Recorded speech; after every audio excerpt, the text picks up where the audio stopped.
Everybody doesn't win. And the sooner you wake up to that biology is ruthless, man, then you get a little fear in you. And when you get a little fear in you, you start listening. Because if you're truly afraid, you listen. Let a little fear come in and drive you and motivate you. We're set up for failure because we think we're going north, but we're going south. That's why 50% of people who get married divorce, 80% of businesses fail.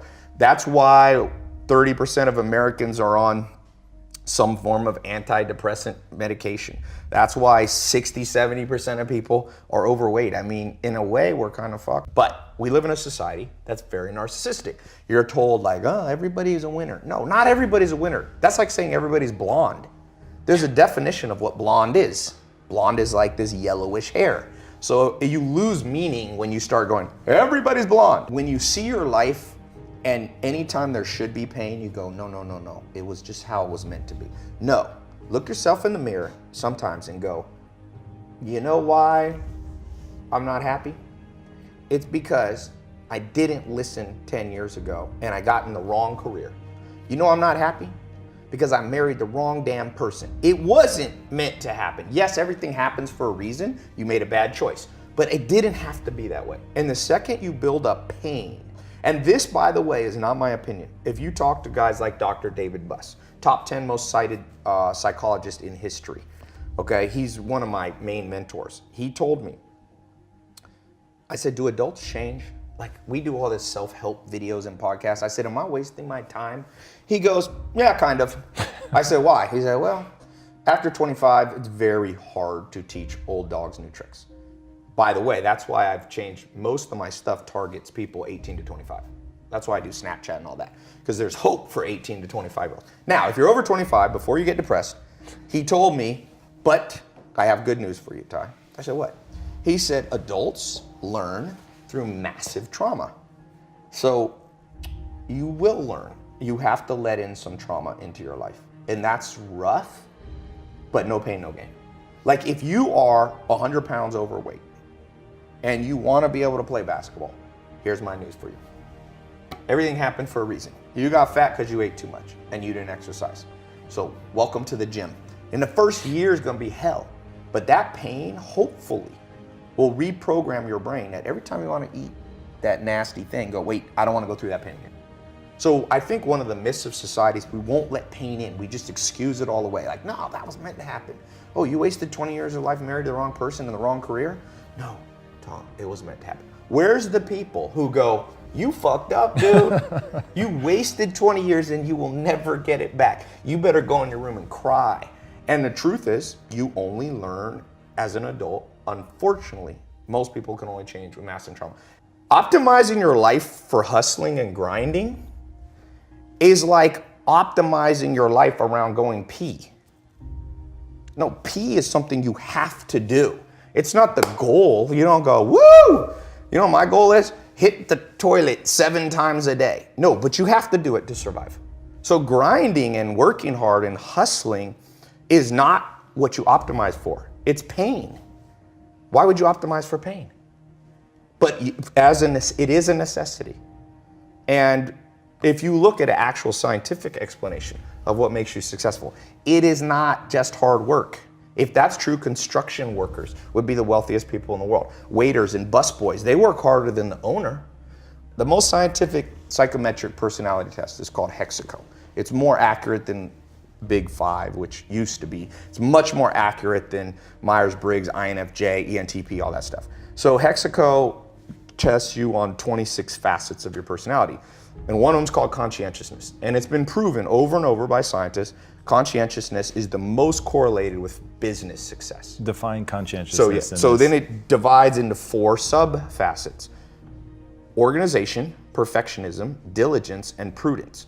So the real truth is hard work is 25% of the formula because diligence is known in the common language as hard work, okay? So if you just think diligence alone will get you success, you're like a basketball player that thinks you'll play in the NBA because you can shoot free throws. You ever seen the best free throw shooters in the world? They're old 70-year-old men who shoot underhanded, but they don't play in the NBA because the NBA is not all about free throws. So NBA is scoring, defense, free throws maybe is one component, rebounding, assists, there's a lot of components. So the other three you have to get good at. So the first one is perfectionism. People, you have to know how to double check your work. It's that simple. It doesn't mean you're always a perfectionist, but it means when it's important, when you're a pilot of an airplane, double check before you go. If you get on a plane, you hear the pilots double checking, the co-pilot going, hydraulics. And the guy goes, hydraulics. And that's why planes don't crash. And it's called 6 Sigma. It's 3 defects per million. Your goal in business and in life on the important things is to make 3 mistakes per million transactions. And the only way you do that is by being a perfectionist in terms of double checking. So that's 25%. The next one is organization. I can't tell you how much better my life is and anybody watching this will be if you wake up every single day and you take 10 minutes. I have yellow notepads sitting all around my house. I got that from Bill Gates. Bill Gates built Microsoft at 17 by locking himself in a hotel room with 6 yellow notepads, and he wrote out the whole basic code for DOS and things that built Microsoft, okay? He became the richest man in the world 18 years straight because he was organized enough to lock himself in a room and think through his day. And so what I try to do, and whenever I do this, I have a great day. Whenever I don't, I notice it. Be organized a little bit, 10 minutes. I actually have this little couch thing outside of my shower, and I put a notepad by it. I take a shower when I wake up. I walk over to that, I kind of sit there, and I just write out, it can be as little as 3 main projects you want to get done that day. So organization is the other 25%. So now, and then you have diligence, which is hard work, hustle, and perseverance. But the last one is the kicker. And this is what I was talking about, the rewiring that has to happen. The last one is something called prudence. Scientists call this prudence. Prudence is the ability to make the right decision. And I can't tell you how many entrepreneurs and non-entrepreneurs, even me at times too, I'm not special, I'm lumping all of us in this. Because of our upbringing in society, our goal is, let's say our goal is like that camera right there. So let's assume that's north. So I have this compass in my brain, and my goal is to go right there. Let's say it's a mile away, so north. What happens if society, my upbringing in school, wired my compass exactly backwards? So I think, let's say I can't see that camera, but I know I want to go north. So I pull out my compass, and it points that way. So I just take off walking. And I do it in an organized fashion. I do it in a perfectionist manner. I'm perfecting my steps and my posture. I'm also working on, hard work and hustle. Keep walking towards your goal. Well, the truth is, if you go south when you should go north, you could have gone 1 mile, but the earth is about 24,000 miles in circumference. So you get to walk 24,000 miles and you'll come up on the backside and you will get your goal. That's most entrepreneurs. The average person takes 20 years to become a millionaire. 90% of businesses fail within the first 5 years, 80 to 90, depending on what statistic. Most people, I did the math once, the average American has $60,000 saved by the time they're about 60 years old. So my answer, I did the math, you can do this with a simple financial calculator. Everybody in America, your parents, everybody you know will be a millionaire if they live to 160. At 160 years old, if you take 60 grand at age 60 and you give it a decent return on investment, 8%, 10%, you'll be a millionaire at 160. But the problem is, the great philosopher, I think it was Aristotle or Socrates, said, the problem is art is long, but life is short. The art of living and getting to your objective is long, but it doesn't have to be. It's long if your compass is backwards. So the whole point of what I was saying about adventure at the beginning is I'm trying to take my south and point it to the true north. And you have to learn that from books and mentors and life experience and listening and finding in-person mentors and all those things. They help adjust your compass. And most people are going to get what they want just about 40 years longer. Are there like key principles though that you can use to turn that compass so north actually points north? Yes. First one is just like Alcoholics Anonymous, admit you're lost. And that one's hard for people. You tell people, even for me, sometimes I want to think I'm smart and I got it all figured out. And sometimes I'm like, wait a sec, I'm still lost. And the acquiescence, the admittance of the fact that you're still lost it gets you on track a lot faster. So if you're watching this and you feel lost, it's better to just sit down and be like, I'm lost. Because the day you admit you're lost is the day you allow yourself to be found by people who can give you a tip. But what's the equivalent of that? Because obviously if you're an entrepreneur, nobody's looking for you. So that's the one They are catch, though. right? Who is? They are. You go to Barnes & Noble, people selling their books. They're looking for you as a customer. So read. Read. I mean, the fact that people argue with me on this reading thing, and people argue with me about mentors. No, just use your own gut feeling. Is that how you learn English? When you were 2 years old, you used your gut feeling to start conjugating verbs? No, you learn from other people. You learn manners, you learn language, you learn all things valuable. You learn to drive from another person. So doesn't it make sense you learn life? So books are just the mentors who maybe are dead now. You want to learn about Steve Jobs? He ain't alive to teach you. But you can learn through accumulated wisdom. And that's why, trust me, very few powerful businessmen I've ever met don't read a lot. Warren Buffett, who I think is the best businessman by far in the world, he has 75 companies that he pretty much runs, 200 billion in revenue. He reads 8 hours a day. He reads 600. He said he slowed down in his old age. He only reads 500 pages a day. Bill Gates goes on reading vacations. Mark Zuckerberg just started a reading once a week book club on Facebook. It already got a couple million followers. And now with audio books, there's no excuse. You got YouTube videos. Let this thing run in the background. And it's better if you can find it. I mean, better than books is in-person mentor. That's why I do a podcast. I started Google AdWords in 2001. Okay, I got lucky. I just stumbled and I was one of the first people to ever use online advertising. I was in, I think, the second month Google AdWords launched.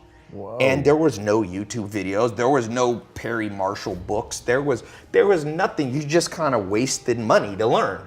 Now, we're the most spoiled generation. Everything, this computer on this phone, iPhone 7, is more powerful than the first rocket that put man on the moon. That cost billions of dollars. Now we get that for under $1,000.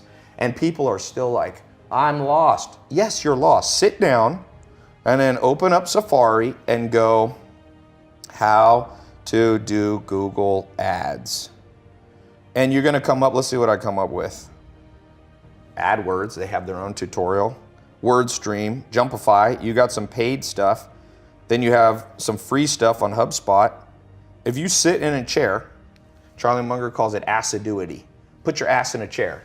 Sit there and focus without being, the average American right now, the average person in the world, our attention span has dropped to 5 seconds. The sad news is the average goldfish has 6 seconds. We're now competing with goldfish and the goldfish are winning. So if you don't have assiduity to sit down, read, there is no solution for you. You will always be poor because you'll always be beat by somebody who's willing to sit in the chair. Is there a way for people to build that discipline? Yes, pain. And that's why I'm not a big believer in delusion. You asked me one of the rewiring things we have to do in this world. I'll tell you one. You ever heard this myth? Everything happens for a reason, so just accept it. Well, there's kind of truth to that. If I jump off a building and break my legs, yes, everything happened for a reason. The reason was gravity. Like that's why you break your legs, and physics. Legs brittle, concrete not brittle. So, but people interpret everything happens for a reason, be like, well, I was meant to learn from that thing, and then BS. Read Richard Dawkins' The Selfish Gene, one of the most important books written in the last century. He says, organisms that only learn through trial and error lose to organisms that can learn through other people's trial and error. Is anybody here, we got a little live audience, anybody here ever had to be hit by a car to learn to look both ways? I didn't. I kind of learned from just somebody telling me, big car, 2 tons, velocity, smash, dead. And I now always look both ways. So if your myth is that the only way you're gonna learn is just through massive mistakes and trials and error, you haven't read Richard Dawkins' book. If you believe in evolution, or even you don't, you believe in creationism or whatever, why do we have big brains? Because we do have the biggest brains on planet Earth. Not always use them, but we got the biggest potential. It's to be able to what Richard Dawkins called project.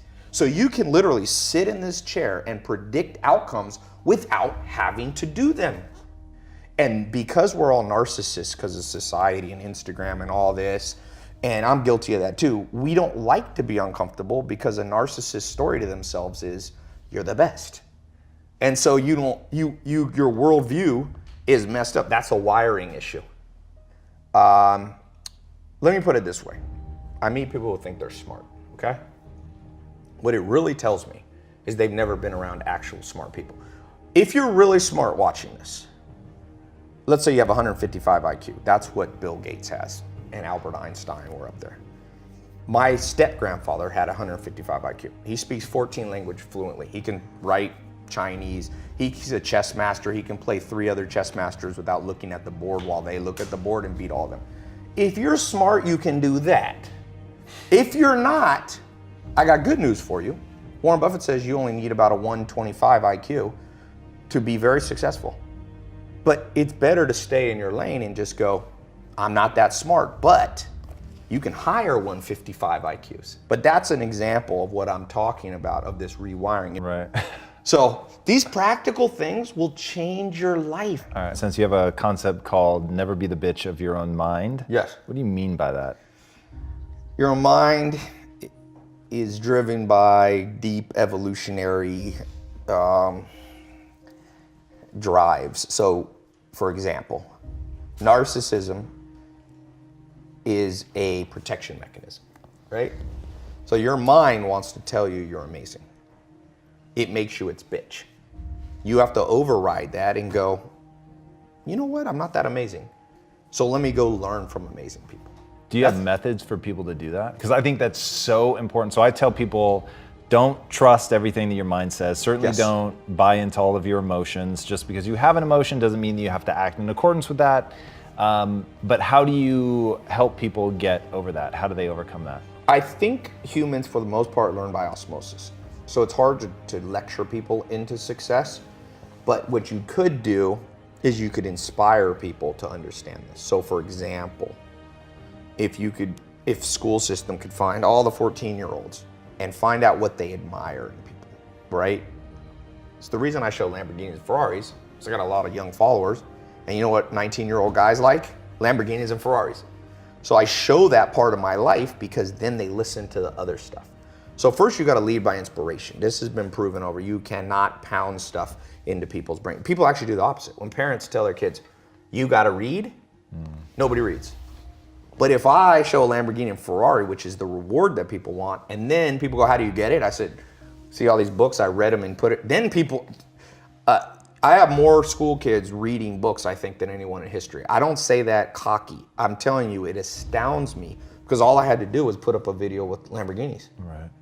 When you're the bitch of your brain, you go, I'm just gonna freewheel this day. It's very hard to be organized.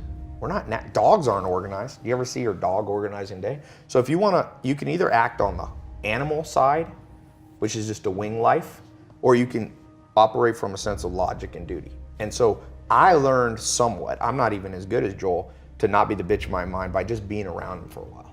And so that's the best way. Find somebody that you look at them and you go, this is a person of discipline, of motivation, self-motivation. They don't need external motivation. They're motivated from within, and spend all the time you can around them. And so for all of you who are really big on the hustle your ass off, hustle in the networking side. It will help you because you never know who you're sitting next to. That's why I'm a big believer in going to conferences. Berkshire Hathaway conference. It's the first week of May of every year. These dudes are gonna die soon. Charlie Munger, Warren Buffett. You can buy a B share for under 500 bucks. Buy a B share, you get a free ticket.